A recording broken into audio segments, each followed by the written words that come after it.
Bienvenue sur Ténébris Somnia. Aujourd'hui, on se retrouve enfin, quoi qu'il n'est pas très tard en fait, pour les lectures d'août, le classement. Et je pense que je vais vous faire, si c'est pas trop long, aussi le classement ensuite des visios. J'en ai fait 4, ça va aller vite fait. Je vais l'incorporer dans cette vidéo. Ce sera la totale, voilà, des visios d'août, le classement toujours. Pour les livres, alors j'ai lu 20 livres au mois d'août, voilà. Il y a à peu près toutes les notes. Alors il y a 2 abandons, il y a un 2,5, il y a 2 3 sur 5, sur 5 bien entendu. Voilà. Il y a 2 4 sur 5 et il y a beaucoup de 4,5 sur 5. Des 4,5, franchement c'est là où il y en a le plus. Et j'ai 2 coups de cœur. Allez, on commence tout de suite par les abandons. Donc, j'ai abandonné celui-là. Je vais remettre celui-là en premier parce que là, je l'ai abandonné parce qu'il m'a énervé. Voilà. Donc, L'été circulaire de Marion Brunet. Roman noir, ça va tout pour me plaire. Mais l'autrice dénonce des choses trop clichés. Ça m'a saoulée. Je l'ai abandonné. C'est dommage. Ça partait bien. C'est une fille qui tombe enceinte, une jeune fille de 16 ans qui tombe enceinte. Elle est dans une famille complètement disloquée, quoi. Et elle veut pas dire le nom du père. Et voilà. Mais ça partait bien, mais voilà. J'ai pas aimé. Ça m'a saoulé. Donc ensuite, l'autre abandon, c'est Le pauvre nouveau est arrivé de Thierry Jonquet. Là, j'adore Thierry Jonquet. J'adore sa plume, j'adore sa verve. Mais c'était pas pour moi, ou c'était pas le moment. Mais je pense que c'est pas pour moi, ou c'est pas le moment. L'un ou l'autre. Je balance entre les deux. C'est un peu drôle. Bien sûr, c'est de l'humour noir, c'est Thierry Jonquet. On n'est pas dans le pipi caca. Je sais pas comment on dit, dans le grossier. C'est vraiment de l'humour noir subtil, mais drôle. Mais c'est la thématique. On va parler des magouilles qu'il y a dans les entreprises, etc. Bon, c'était pas un peu décalé, c'est ça qui me plaisait, c'est pour ça que j'ai un peu continué, mais au bout d'un moment j'ai abandonné, c'était pas pour moi. Donc voilà mes 2 abandons pour août.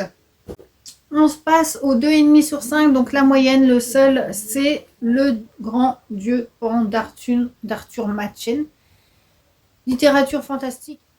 Donc j'ai été coupée. Alors le grand dieu Pan d'Arthur Machen, j'ai du mal avec son nom de famille. Donc c'est de la littérature fantastique. 2,5, c'était parce que c'était sympa à la moyenne, mais c'était pas non plus énormissime. Voilà, j'ai passé un bon moment, voilà, sympathique, d'histoire fantastique. Donc on va parler d'expérience, de créatures, de maternité aussi, c'était pas mal. Ensuite, on va passer aux 3. Il y en a 2. Il y en a un, vous allez être surpris, mais bon, vous n'allez pas être surpris puisque vous regardez mes vlogs, normalement. Sinon, vous allez être surpris. Vous n'avez pas vu ce vlog-ci en question. Donc déjà, ce sera pour après. Le premier, 3 sur 5, c'est ce recueil de nouvelles, L'homme qui ne voulait plus se lever de David Lodge. J'ai bien aimé, ce sont des nouvelles de récits de vie, tout simplement. Et j'ai aimé la nouvelle qui s'appelle, pareil que le recueil, j'ai adoré, c'est sur la dépression, l'homme qui ne voulait plus se lever. C'était parfait, c'était très efficace, j'ai beaucoup aimé. Donc voilà, 3 sur 5, j'ai passé un bon moment. Et l'autre, et oui, c'est Christine, souvenez-vous de Stephen King. Je vous l'avais dit en vlog, j'ai du mal à me dissocier, enfin voilà, du film que j'avais adoré, que j'ai trop en tête. Et du coup, le récit de King, je ne suis absolument pas, j'arrive pas à être objective. Je n'arrive pas à être objective. Je n'arrive pas à prendre le livre en tant que tel. Et le film est tellement, il colle tellement au livre. C'est pas comme Shining où j'ai vu le film avant, toujours pareil, et j'ai lu le livre après. Mais comme ça n'a rien à voir, voilà, j'ai pu kiffer Shining, l'histoire de King, tout bien, comme si je la découvrais finalement. Là, j'ai pas pu, ça a franchement altéré la note. Il vaut pas 3 sur 5, mais moi, j'ai pas trop de plaisir à lire, sachant que je savais ce qui allait arriver, etc., etc. Même si c'est un super récit avec cette voiture démoniaque, jalouse, possessive, et tout ça. Donc, c'est une super... Enfin, voilà, King, voilà, Christine, c'est une super idée. 3 sur 5. On va passer au 4 sur 5, il y en a 2. Et après, j'enchaîne avec la grosse pile des 4,5. Alors, le fantôme de la plage de chair de poule, enfin, un petit chair de poule, le fantôme de la plage de L.R. Stein. Super moment, de toute façon, chair de poule, comme je l'avais dit sur ma chronique Insta, ça sert à rien de les noter. C'est une collection qu'on affectionne et qui est acquise. Alors bien sûr, il y en a qu'on va préférer à d'autres. J'ai même eu des coups de cœur déjà chair de poule. Là, c'était 4 sur 5, voilà, parce que pour la forme. Mais j'ai passé un super moment. On va être avec 2 gamins, un frère et une sœur qui vont chez leur famille, chez leurs cousins, chez leur oncle, leur tante. Et quand ils vont s'amuser un peu autour de la maison de ceux-ci, ils vont découvrir une grotte avec dedans quelqu'un de mystérieux. Voilà. Puis toujours, R.S. Stein, il y a des twists de fou jusqu'au bout, jusqu'au bout. C'est voilà. Mais celui-là, je l'avais deviné. Celui-là, je l'avais deviné, le twist, et ça n'a pas dérangé mon plaisir de lecture. J'ai passé un super moment avec celui-ci. Et le deuxième, je l'ai remis en boîte à livres. Vous avez dû le voir aussi dans un vlog. Et j'adore. C'est pas parce que je m'en boîte à livres que j'ai pas aimé. Hein. Je fais vraiment le tri. D'ailleurs, il y en a beaucoup là que je vais rendre. Hein. Celui-là, j'ai mis un boîte à livres 4 sur 5. Tous ceux que je vous ai montrés, ils vont aller en boîte à livres. Voilà. À part le Christine de Stephen King pour le truc collection. Mais sinon, ils vont aller en boîte à livres. Et à part le chair de poule. Voilà, j'aimerais aussi faire la collection. C'est soit d'Alessandro Barrico. Comment j'ai adoré ce récit. Voilà. Étrange du contemporain, mais très étrange. Il a une façon de raconter son histoire. Barrico, c'est pour ça que j'en lirai d'autres de lui. Et j'ai entendu que des bons retours de ceux qui l'ont lu déjà. Une façon de raconter qui te met... c'est très déroutant. Moi, j'adore ça. Et donc, c'est un homme qui cherche à faire du commerce de soi, tout simplement. Et il y a un mec qui lui dit, c'est au Japon que ça se passe. C'est à l'autre bout du monde. Hein. Et là-bas, il va rencontrer une fille mystérieuse qui va revoir à chaque... Parce qu'il va retourner au Japon, ça va devenir carrément une obsession. Il va y aller. Et voilà. Mais c'est un court récit en 130 pages. Je l'ai lu d'une traite. Moi, je dis ça parce que moi, le soir en plus, donc c'est important, le soir, en général, je m'endors et je lis 10 pages. Là, je l'ai lu d'une traite. Bon, ce soir, je ne suis pas fatiguée, ça arrivait, d'accord. Mais soit de Barrico, rien à dire, c'était trop bien. Maintenant, on va passer au 4,5 sur 5. Et il y en a sur 20, vous faites le compte, normalement, là, il y en a 8. Allez, c'est parti, on enchaîne. Alors, je vais commencer là par ce roman graphique Feu de camp. Trop doudou. Ça, c'est un livre que je relirai de temps en temps. C'est un livre de chevet. De Taous Merakchi pour les textes et Daria Schmidt pour les illustrations. Ah, c'était magnifique. Des petites histoires horrifiques que l'on connaît tous, comme celle d'Amityville ou Robert la poupée, c'est quoi ça? Non, les fantômes scandinaves. Ah, les illustrations sont magnifiques. La poupée possédée, maléfique, etc. Des légendes urbaines qui ont existé ou pas, mais qu'on connaît tous, que l'on pourrait se mettre autour d'un feu de camp et nous raconter ces petites histoires pour nous faire peur. Comme ça, on dirait un truc jeunesse, mais c'est pas du tout jeunesse. Attention, on parle d'histoires d'horreur, de sang, de fantômes. C'est pas non plus terrifiant, mais ce sont ces histoires qui ont existé et Taous Merakchi le raconte à sa juste valeur, quoi. Et donc, c'était trop bien. J'ai passé un super moment. C'est pareil, je lisais ça le soir dans mon lit, 1 ou 2 nouvelles avant de me coucher. C'était parfait. Nekotopia. Souvenez-vous, la petite tueuse de chat. Azuka, elle. Donc, il y a le même nom que l'autrice, Azuka Fujimori. Donc, on est dans sa tête s'est narré de façon journal intime. Donc, elle raconte comment elle tue ses chats. C'est sa passion. Elle a 10 ans. Elle torture les chats, etc. Elle leur donne des noms de fous, de célébrités, allant de tueurs en série à... Voilà. Enfin, c'est vraiment une zinzin dans sa tête. Et pas que parce qu'on a une narration normale, on va dire, où on raconte, il y a le maître du peuple, le maître que tout le monde vénère, et un jour il va rencontrer cette petite fille. Voilà, la psychopathe de 10 ans. Et le maître qui est un but de sa personne. Enfin voilà. Qui promet des choses au peuple, mais en fait qui était très hypocrite. Enfin, c'est une satire de la société japonaise. Voilà. Et moi j'avais adoré, c'est tellement décalé, intéressant. Et si vous êtes trop sensible aux tortures de chat, n'y allez pas. C'est tout ce que je peux dire, mais bon, Nekotopia, Neko veut dire chat, Topia, voilà, monde rêvé. Super, c'est un ovni littéraire. Ah, ensuite, ce j'ai lu épouvante. Marie Terreur de Robert McCammon. Quelle histoire!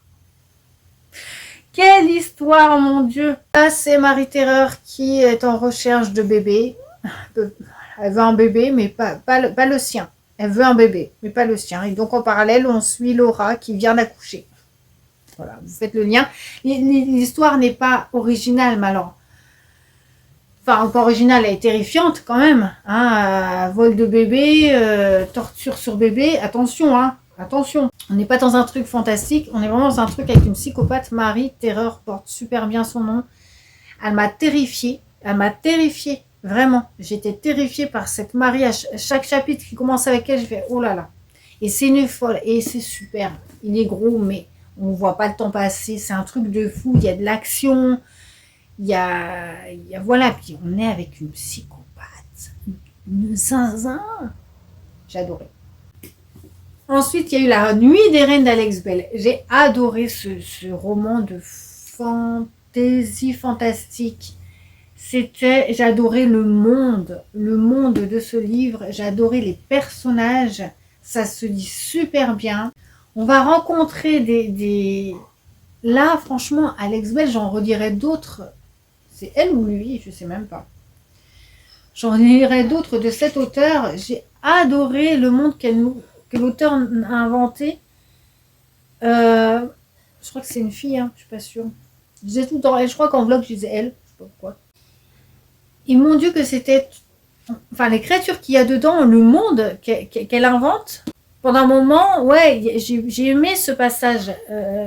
Les héros rencontrent des cauchemars vivants. Enfin, on est dans un monde vraiment sombre. Par contre, c'est très sombre, attention. Hein. Puis la couverture. En fait, on est avec... Comment s'appelle-t-elle déjà? Jude, qui vient des bas-fonds de Bâton Noir, qui est une ville dirigée par cette reine qui vient d'être assassinée. Voilà ici. Et lors de toutes les nuits qu'on joue, tous les ans, il y a une nouvelle reine qui est élue. Mais là, celle-là a été assassinée. Et en même temps, Jude reçut un sort d'une poupée vaudou lors de l'enterrement de la reine. Et elle est possédée par l'esprit de la reine qui veut tenter de retrouver son assassin. Donc Jude est un peu pris entre quatre murs, quoi. Et elle va découvrir ce monde de la royauté, elle qui vient des bas-fonds. Et donc elle est partie en quête. Et on va, avec ses acolytes, à faire des rencontres. Et un monde sombre et magnifique. J'ai adoré. Alors là, 4,5, ouais, Rumpelstiltskin. Conte interdit de Mulrukstull. Ah, c'était trop bien. J'avais entendu des avis pas très reluisants, enfin, j'étais un peu mitigée. Moi, j'ai adoré la plume de Maud, de l'autrice. C'était magnifique. Elle nous raconte un truc horrible, mais du coup, c'est un conte horrifique. Alors, Rumpelstiltskin, ce sont ces petits lutins maléfiques hein, qui viennent vous chatouiller alors que vous dormez, qui sont farceurs, qui sont malveillants, qui sont vicieux, malsains, etc. J'ai adoré donc ce conte horrifique, mais la plume, en fait, elle a une super belle plume. C'est presque un roman noir, tellement c'est bien écrit. J'ai adoré cette histoire. Moi, je tombais amoureuse, c'est tellement bien raconté. J'ai aimé ce conte interdit. Ensuite, Suture.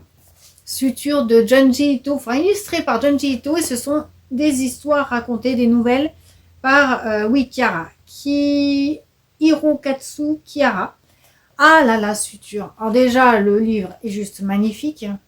Et puis, ces histoires sont très étranges. Moi, j'ai adoré ces histoires. Voilà. Surtout, voilà, c'est de Pinocchio, là, qui s'appelle La représentation. Regardez-moi ça. Des fois, les images parlent d'elles-mêmes.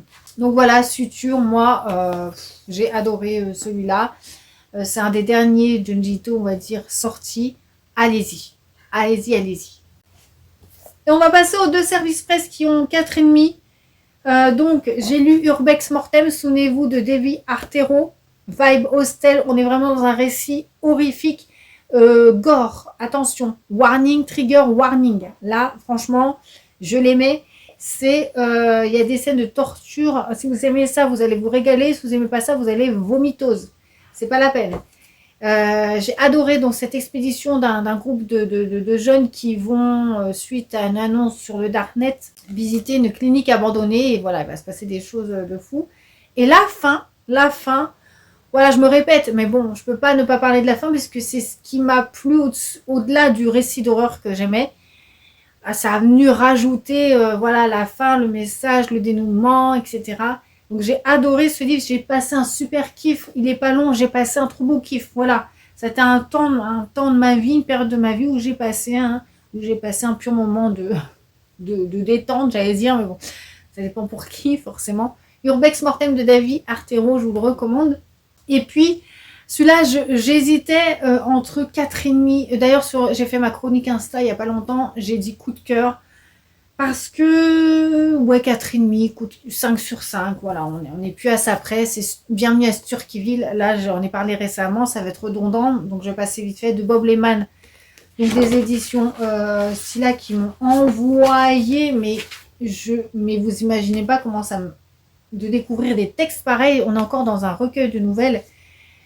Des textes horrifiques, étranges. En plus, c'est illustré, c'est magnifique. C'est, voilà, une maison qui respire, qui prend, qui s'inspire, qui se nourrit même de votre âme. Des vampires qui deviennent presque une science.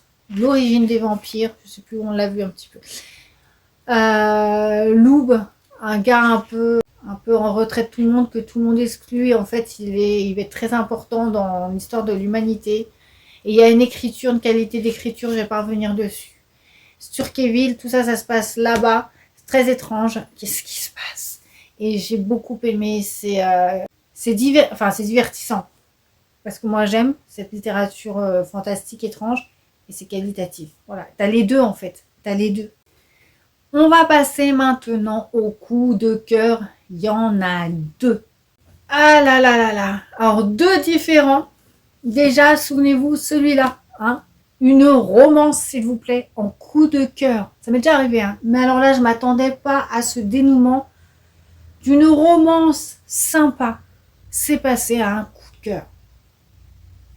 Bah merci l'autrice, parce que c'est l'autrice qui l'a décidé, hein, de la tournure de son histoire. Somewhere in the Sunset d'Estelle Mascam. J'ai adoré. On est avec deux âmes en peine. Deux âmes en peine, non. On est avec Gracie, 22 ans, qui vient de se faire larguer. Et Weston, 23 ans, qui vient de se faire larguer. Ils se rencontrent par hasard, forcément ça va les rapprocher.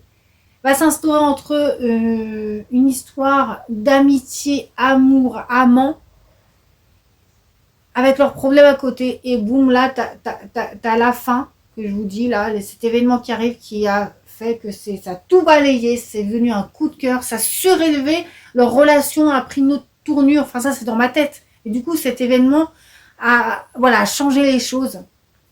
Coup de cœur. Dès que j'ai lu cet événement, je vous disais en blog, c'est pas possible que c'est ça. En fait, je tournais les pages si c'était ça. Dès que j'ai réalisé que c'était bien ça, dès que j'ai saisi ce que la suite de l'histoire, quoi.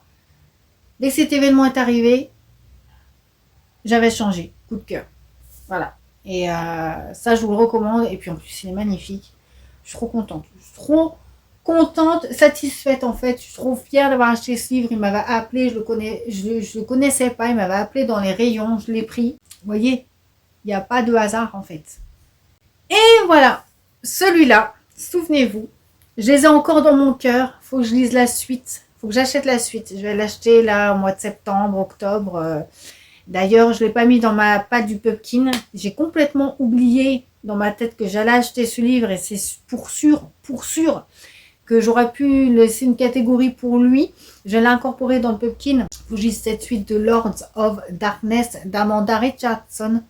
Une dark romance ultra élevée. On est vraiment au fort niveau, quoique C'est pas non plus, je pense qu'il y a pire. Hein. Après, ça dépend où moi je me situe, ça dépend des bases qu'on a, mais j'ai adoré. Et je vous dis, j'ai encore les Lords là qui me collent à la peau. Et comment ça se termine, c'est pas possible. Déjà, faut que je lise la suite, ne serait-ce que pour savoir, mais il n'y a pas que ça. Ça peut pas, je veux savoir la suite de cet événement, pourquoi l'autrice a fait ça, mais moi j'aurais fait la même.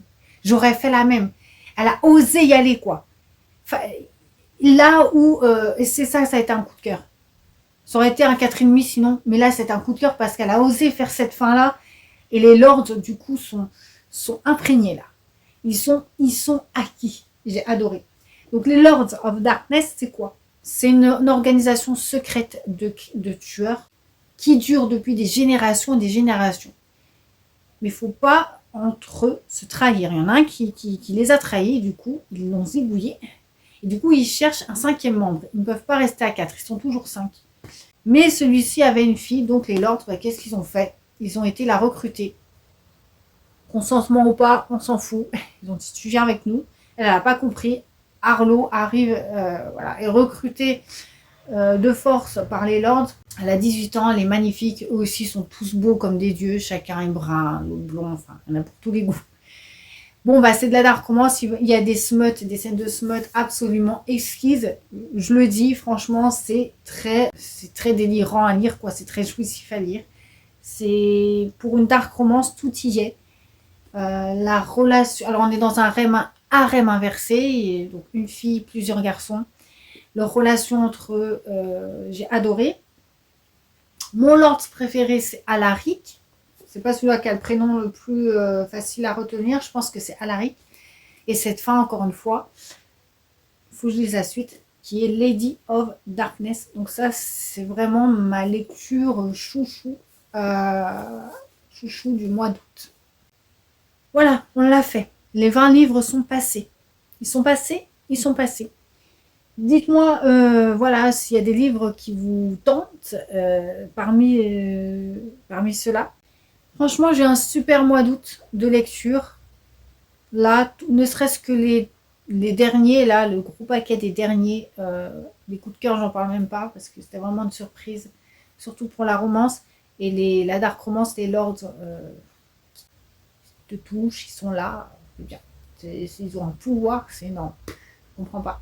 Et puis non, j'ai eu de belles lectures, franchement, et de belles découvertes aussi. Voilà, donc j'ai eu un beau mois d'août, franchement. En plus là, je viens de finir sur, forcément, comme je fais le classement sur les tops, etc. Donc j'ai un bon ressenti de lecture pour ce mois d'août. C'était super, c'était géant. Franchement, j'ai passé par beaucoup d'émotions, que ce soit de la kiffance ou de la tristesse ou de l'émoi. On va arrêter là. Je vais juste passer un petit coup. Donc, sur le classement des films, il y en a 4. Hein, des films... c'est des films. Voilà, j'ai été coupée parce que j'ai dû faire un refresh des films que j'avais vus. Le titre ne me suffisait plus, je ne me souvenais plus de ces films. À chaque fois, ça me fait ça. Ah, c'est fou, hein. Autant les livres, j'arrive à m'en souvenir, mais les films... Alors, du coup, j'ai quoi en film? J'ai 1,5 sur 5, 2,5, 2,75, 3,5. Alors, le 1,5, c'était Killer Game. Que j'ai regardé, que je croyais, quand je regardais, je vous disais, bah, je l'ai vu celui-là. Vous voyez, je me souvenais même plus que je l'avais vu. Et là encore, j'ai dû me refresh pour regarder ce que c'était. En effet, eh ben voilà, c'est une bande de jeunes et puis bah, y a un mec qui tue tout le monde. C'est un petit slasher pour ados, mais c'était... Et puis alors, le pourquoi le killer tue, à la fin on sait pourquoi. What the fuck. Je trouvais ça débile, littéralement. Pas débilos, genre j'ai kiffé. Débile, j'ai pas aimé. Killer Game, j'ai pas aimé. Ensuite, 2,5, bah dernièrement, La Nuit des Clowns que j'ai été voir au cinéma. Voilà, bah c'est pareil, c'est la même histoire. On est avec enfin, c'est un slasher, on est avec une bande d'ados. En même temps, les slashers, c'est tout le temps la même histoire. Bon, c'est pas le même propos. Donc, du coup, une bande d'ados, voilà, et puis qui sont dans une petite bourgade où la mascotte c'est un clown, Ferrando, mais il y a un vrai clown qui sévit dans cette bourgade, qui tue les jeunes. Et donc, un tueur en série, en fait, qui tue des jeunes déguisés en clowns. Voilà. À part les scènes de tuerie qui étaient franchement kiffantes, peut-être parce que j'attendais, je voulais que ça. Donc, dès qu'il y en avait une, voilà, j'en pouvais plus. Mais dès que ça retombait, histoire d'ado, plan-plan, non, no way, no way, no way, no way, no way. 275, The Utah Cabin Murders. Alors là, on est avec deux hommes masqués qui séquestrent une famille venue passer leurs vacances dans un chalet en montagne. Ils les séquestrent chez eux. Alors à la manière Funny Games, mais Funny Games c'est un chef-d'œuvre et ça c'est 275 quoi. C'était bien. On arrive à vous tenir en haleine. Je me suis pas ennuyée. Mais c'était pas ouf, quoi. Bon. Et alors, l'épilogue, je vous l'avais dit, je suis pas la seule, je l'avais vu dans les commentaires. L'épilogue de fin, il dure 10 minutes. J'ai dit, il va y avoir un rebondissement. Et non, il sert à rien. Et en plus, mais pourquoi incorporer ça dans un film d'horreur? Encore une fois, no way.